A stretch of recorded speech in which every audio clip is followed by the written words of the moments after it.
안녕하세요. 요즘 주식시장 보면 분위기가 정말 뜨겁죠. 네, 맞아요. 특히 인공지능, AI 관련 기대감이 엄청나잖아요. 네, 그것 때문에 S&P 500 지수는 뭐 연일 최고치 기록하고 있고 연초 대비 벌써 16%나 올랐다고 하더라고요. 16%면 정말 많이 오른 거죠. 그러니까요. 그래서 그런지 주변에서도 이거 너무 비싼 거 아니냐, 뭐 심지어 거품 아니냐 이런 이야기들 많이 나오고요. 네, 분명히 그런 분위기가 있는 건 사실이에요. 시장 전체적으로요. 근데 뭐랄까, 이런 상승장이라고 해서 모든 주식이 다 같이 오르는 건 아니잖아요. 그렇죠. 오히려 어떤 회사들은 보면 성장도 잘하고 있는데 주가는 좀 잠잠하거나 심지어 떨어지는 경우도 있고요. 바로 그런 회사들이 오늘 저희가 좀 깊게 들여다볼 대상입니다. 네, 맞습니다. 오늘 저희가 주목할 두 기업이 바로 그런 경우인데요. 당신이 공유해 주신 그 모틀리플 기사를 보니까 시장은 이렇게 뜨거운데 오히려 주가는 크게 떨어진 성장주. 쿠팡하고 리미틀리 글로벌 이 두 회사에 대해 좀 파헤쳐 보려고 합니다. 네, 쿠팡은 고점 대비 한 38%, 그리고 리미틀리는 65%나 하락했다고 나오더라고요. 65%면 정말 어마어마한데요. 네, 그렇죠. 이게 투자자 입장에서는 당연히 좀 불안할 수 있는데, 근데 또 다르게 보면 어쩌면 그 안에 기회가 숨어 있을 수도 있다, 이런 신호로 볼 수도 있거든요. 그러니까 회사의 진짜 가치랑 시장에서 매기는 가격이랑 좀 차이가 벌어진 거 아니냐 이런 말씀이시군요. 네, 그럴 가능성이 있는 거죠. 좋습니다.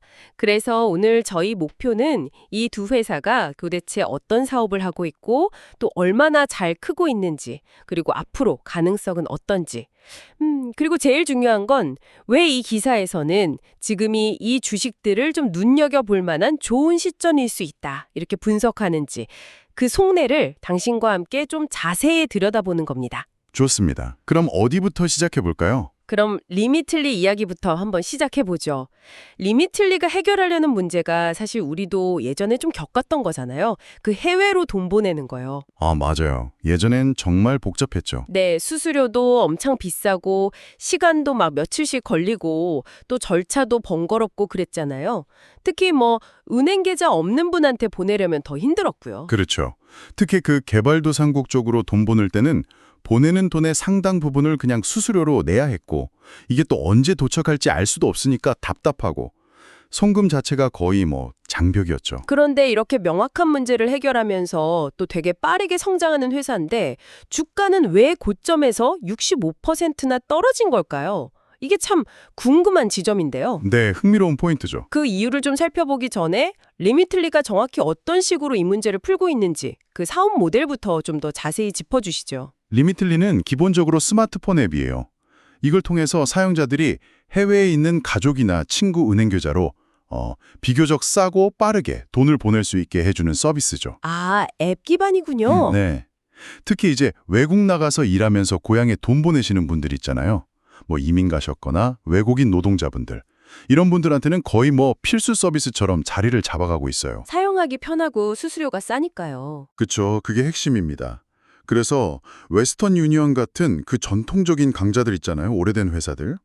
그 회사들 시장 점유율을 생각보다 되게 빠르게 뺏어오고 있다는 점이 중요합니다. 와, 성장세를 보니까 진짜 그 힘이 느껴지는데요. 자료 보니까 지난 분기에 리미틀로 오고 간 돈, 그 송금액이라고 하죠.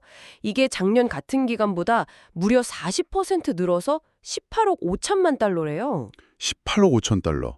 엄청 큰 금액이죠. 근데 더 재밌는 건 같은 기간에 경쟁사인 웨스턴 유니온은 전체 거래 건수가 오히려 3% 줄었다는 거예요. 아, 정말요? 그건 확실한 비교가 되네요. 그러니까요. 이건 진짜 고객들이 더 편하고 싼 쪽으로 막 이동하고 있다는 증거 아닐까요? 네, 정확한 말씀입니다. 단순히 그 송금액만 늘어난 게 아니고요. 회사 실제 매출 성장세도 보면 꽤 인상적이에요. 지난 분기 매출이 작년 동기 대비 34% 늘었고 최근 1년치 누적 매출은 14억 6천만 달러를 넘었더라고요. 와. 이 정도면 송장주로서의 모습은 확실히 보여주고 있는 거죠. 아니 이렇게 성장하는 게 눈에 보이는데 왜 주가는 그렇게 많이 떨어진 걸까요? 자료에서는 투자자들이 뭔가 걱정하는 게 있다고 하던데요. 구체적으로 뭘 걱정하는 거죠? 네, 그 기사에서 지적하는 투자자들의 걱정거리는 크게 두 가지예요. 네. 첫 번째는 그 스테이블 코인. 이게 점점 뜨고 있다는 거죠. 스테이블 코인요.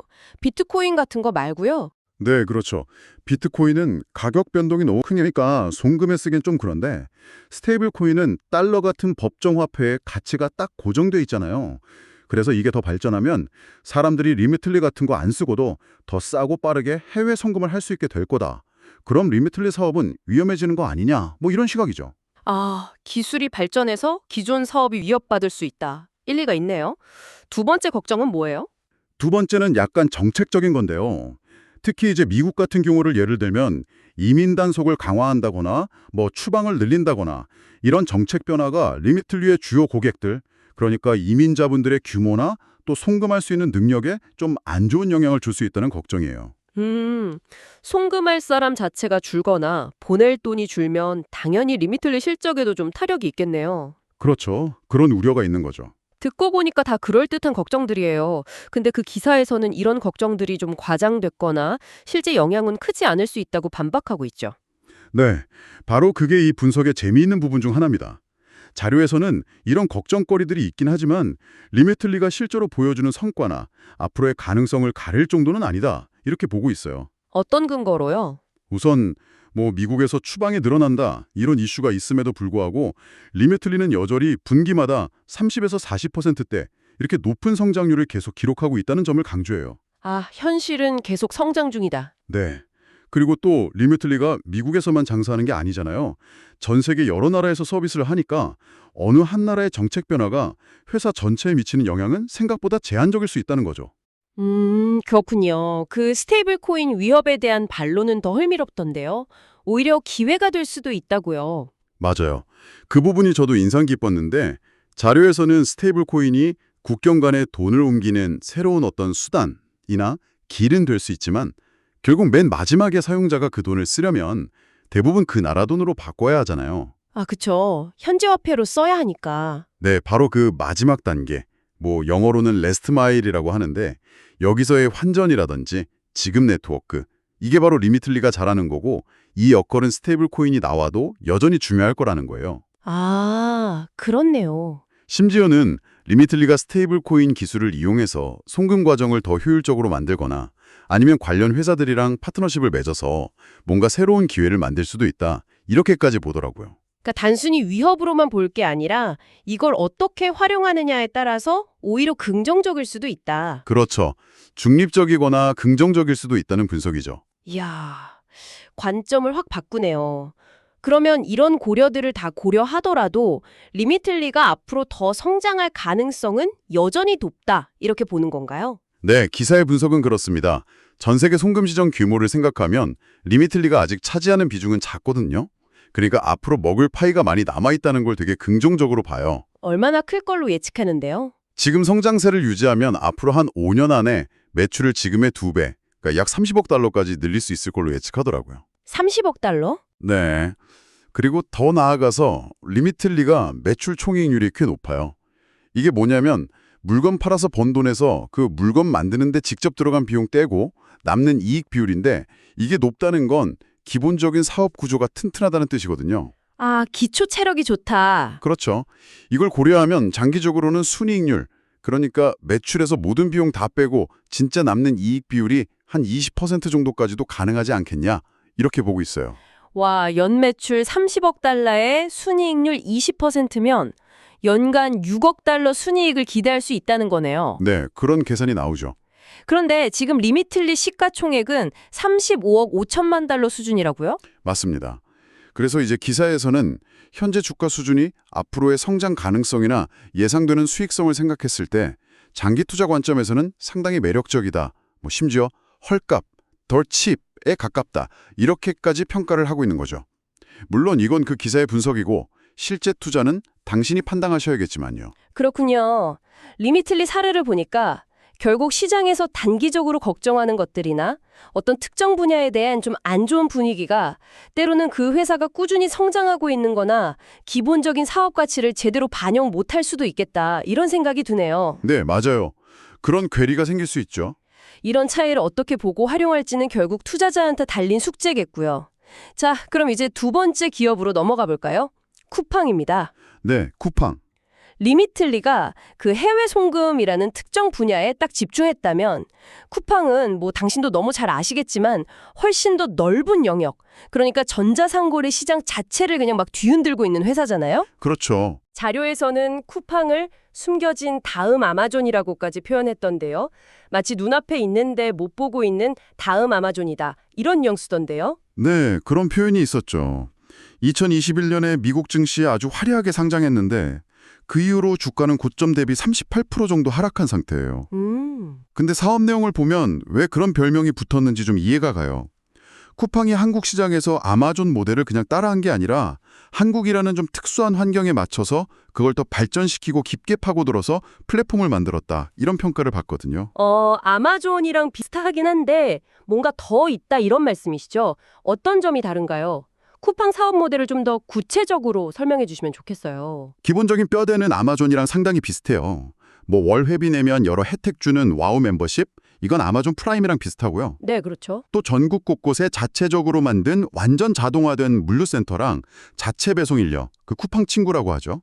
이걸 통해서 엄청 빠르고 안정적인 배송, 로켓 배송을 구현한 것도 아마존의 그 FBA랑 비슷한 맥락으로 볼 수 있어요. 네. 심지어 쿠팡 플레이라고 OTT 서비스도 하고 광고 사업도 하고 아마존처럼 계속 사업을 넓혀가고 있죠. 그런데 자료에서는 쿠팡이 아마존보다 더 잘하는 점 혹은 좀 차별화된 강점도 있다고 강조하던데요. 맞아요. 그게 중요하죠. 가장 대표적인 게 바로 속도랑 편의성이에요. 속도와 편의성. 네. 쿠팡의 로켓 배송은 웬만한 상품은 주문하면 다음날 새벽이나 아니면 당일에도 받을 수 있잖아요. 이게 특정 지역이나 상품에서는 아마존 배송 속도보다도 빨라요. 저도 가끔 생각해요. 새벽 배송 없던 시절이 어떻게 살았나 싶을 정도로. 맞아요. 저도요. 그리고 또 신선식품 새벽 배송, 로켓 프레시나 음식 배달 쿠팡이츠 같은 서비스를 그 와우 멤버십 안에다 다 묶어서 제공하잖아요. 이런 강력한 묶음 전략, 이것도 강점이고요. 아, 번들링이 강력하군요. 네. 그리고 반품할 때도 그냥 문 앞에 놔두면 알아서 가져가는 시스템. 이건 진짜 고객 편의성을 최고로 높인 사례죠. 이런 것들이 한국 소비자들을 그냥 쿠팡 생태계 안에 딱 묶어두는 아주 강력한 무기가 되고 있는 거예요. 성장세도 여전히 대단하죠. 지난 분기 매출 보니까 고정 환율 기준으로 전년 같은 기간보다 19% 늘었고 매출 총 이익은 22%나 늘었다고 하더라고요. 네. 여기서 고정환율 기준이라는 건 이제 환율 변동 효과 빼고 순수하게 사업 자체만 얼마나 컸냐 이걸 보겠다는 건데 19%면 정말 대단한 성장입니다. 그렇죠. 특히 한국 전자상거래 시장이 이미 꽤 크고 경쟁도 치열한데 이 정도 성장률이면 네, 맞아요. 한국 시장에 이미 상당히 성숙했다는 걸 생각하면 더 인상적인 거죠. 리미틀리처럼 쿠팡 역시 다른 경쟁사들로부터 계속 시장 점유율을 뺏어오고 있다. 이렇게 볼 수 있는 겁니다. 근데 쿠팡 얘기하면 항상 따라붙는 게 그 수익성 문제 같아요. 지난 분기 매출이 85억 달러나 됐는데 영업이익은 1억 4,900만 달러에 그쳤다고요. 매출 규모에 비하면 이익률이 상당히 낮은 편인데 이 부분은 좀 어떻게 봐야 할까요? 그 점이 바로 쿠팡 주가를 좀 누르는 요인 중 하나이면서 동시에 이 기사에서 왜 장기적인 관점을 가져야 한다고 말하는지에 대한 이유이기도 해요. 아, 그래요? 네. 이 낮은 이익률 뒤에는 쿠팡이 의도적으로 하는 공격적인 재투자 전략이 있어요. 쿠팡은 지금 버는 돈의 상당 부분을 다시 새로운 성장 동력을 만드는데 막 쏟아붓고 있거든요. 예를 들면 어떤 거요? 예를 들면 아직 돈을 많이 벌지는 못하지만 음식 배달, 쿠팡이츠 사업 계속 키우고 있고 쿠팡 플레이 같은 컨텐츠 사업이나 아직 초기 단계인 핀테크, 클라우드 서비스 이런 분야에도 투자를 계속하고 있죠. 아, 신사업 투자를 계속하고 있군요. 근데 이게 국내 사업에만 투자하는 건 아니죠? 해외 진출도 있잖아요. 네, 맞습니다. 현재 쿠팡이 가장 힘을 쏟고 있는 해외 시장이 바로 대만이에요. 대만. 네, 대만에서도 한국에서 성공했던 모델을 그대로 가져가서 빠른 배송, 편리한 쇼핑 경험, 이걸로 시장을 막 공략하고 있는데 이 과정에도 당연히 초기에 투자 비용이 많이 들어가고 있죠. 그렇겠네요. 근데 성과는 꽤 빠르게 나타나고 있어서 그 자료에 따르면 대만 매출이 작년 같은 기간보다 100% 이상 성장하면서 아주 가파른 성장세를 보이고 있대요. 앞으로 쿠팡 전체 성장을 이끌어갈 중요한 동력이 될 걸로 기대되는 부분이죠. 듣고 보니 약간 아마존 초창기 모습 같기도 하네요. 제프 베조스도 오랫동안 이익보다는 그냥 회사 크기 키우고 시장 장악하는 데 집중하면서 재투자를 계속했잖아요. 정확히 그런 관점에서 이 자료는 쿠팡을 보고 있는 겁니다. 지금 당장 이익이 적은 건 성장을 위해 투자하고 있기 때문이고 이 투자가 나중에 더 큰 수익으로 돌아올 거다. 이런 기대감을 반영하는 거죠. 단기적인 숫자만 보면 좀 불안해 보일 수 있지만 장기적인 성장 스토리를 봐야 한다. 이런 시각이군요. 네, 맞습니다. 그러면 현재 쿠팡의 가치 평가는 어떻게 보고 있나요? 이런 재투자 비용을 다 감안하더라도 지금 가격이 괜찮다고 보나요? 쿠팡의 연간 매출 규모가 약 320억 달러 정도 되거든요. 와, 크네요. 네. 지금 보여주고 있는 매출 성장 속도나 또 대만 같은 새로운 시장에서의 잠재력을 생각하면 현재 시가총액인 570억 달러는 장기적으로 봤을 때 충분히 합리적인 수준이다. 혹은 여전히 더 오를 여지가 있는 가격이다. 이게 그 자료의 주된 관점입니다.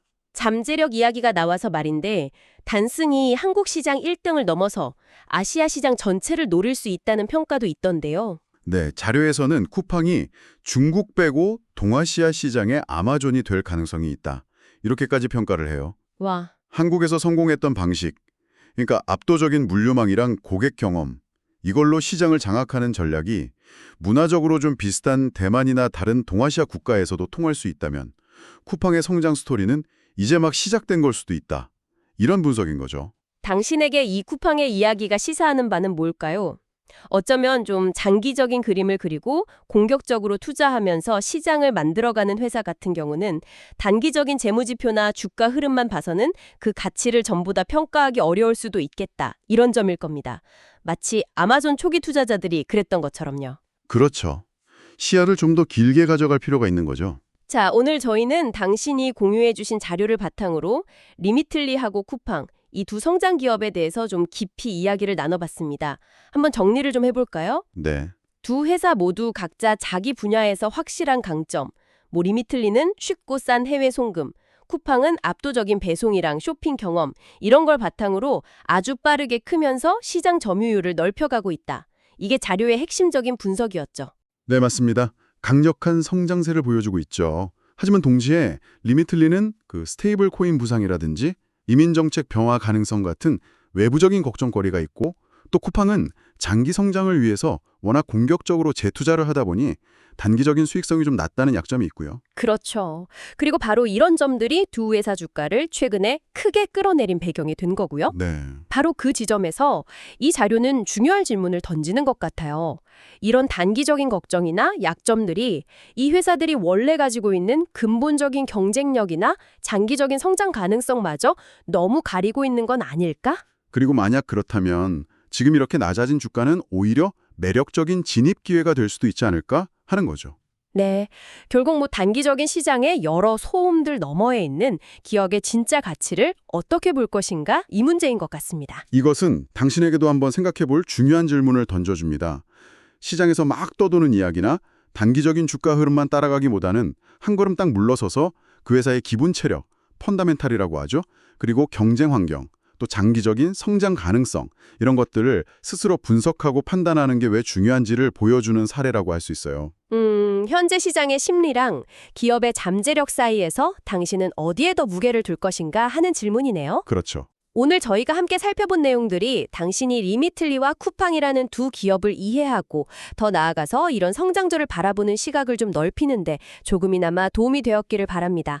이 회사들의 사업 모델, 또 성장 동력, 그리고 자료에서 제시된 투자 논리의 근거들을 통해서 당신만의 총차를 얻으셨으리라 생각합니다. 마지막으로요. 당신이 앞으로 이 회사들을 계속 지켜보거나 혹은 비슷한 다른 사례들을 만났을 때 한번 생각해 볼 만한 질문을 하나 던져드리고 싶어요. 네, 어떤 질문인가요? 오늘 저희가 분석한 자료는 주로 매출 성장률, 시장 점유율, 앞으로의 잠재적인 수익성 같은 주로 돈과 관련된 재무적인 지표에 초점을 맞추고 있잖아요. 네, 그랬죠. 하지만 아까 저희가 이야기했던 여러 과제들, 예를 들어 리미틀리 같은 경우는 특정 나라의 규제가 어떻게 바뀔지, 혹은 새로운 경쟁 기술이 얼마나 빨리 퍼질지, 또 쿠팡의 경우는 새로 진출한 대만 시장에서 진짜 사용자들이 만족하는지 아니면 떠나지는 않는지, 혹은 앞으로 경쟁이 더 심해질지 이런 점들을 고려할 때 이 회사들의 장기적인 성공 가능성을 가늠하기 위해서 재무제표에는 직접적으로 잘 안 나타나는 비재무적인 지표들 중에서 당신이 특별히 주목해야 할 건 뭐가 있을까요? 아, 비재무적인 지표요. 예를 들면요. 예를 들면 리미틀리의 고객 기반이 얼마나 다양한 나라로 퍼져 있는지, 아니면 각국 정부 규제 당국이랑 관계는 좋은지 이런 것들이요. 또 쿠팡의 경우는 와우 멤버십 해지율이 어떻게 변하고 있는지, 아니면 새로 내놓는 서비스에 대한 고객 반응은 정말 긍정적인지, 이런 질문들에 대한 답을 스스로 한번 찾아보는 과정이 이 기업들의 미래를 더 깊게 이해하는 데 도움이 될 수 있을 거라는 거죠. 와, 굉장히 중요한 질문이네요. 숫자 뒤에 숨어 있는 어떤 질적인 변화를 읽어내는 눈이 필요하다. 이런 말씀이시군요. 네, 그런 통찰이 중요할 수 있습니다. 오늘 분석이 당신의 생각과 판단을 위한 의미 있는 출발점이 되었기를 바라면서 여기서 마무리하겠습니다.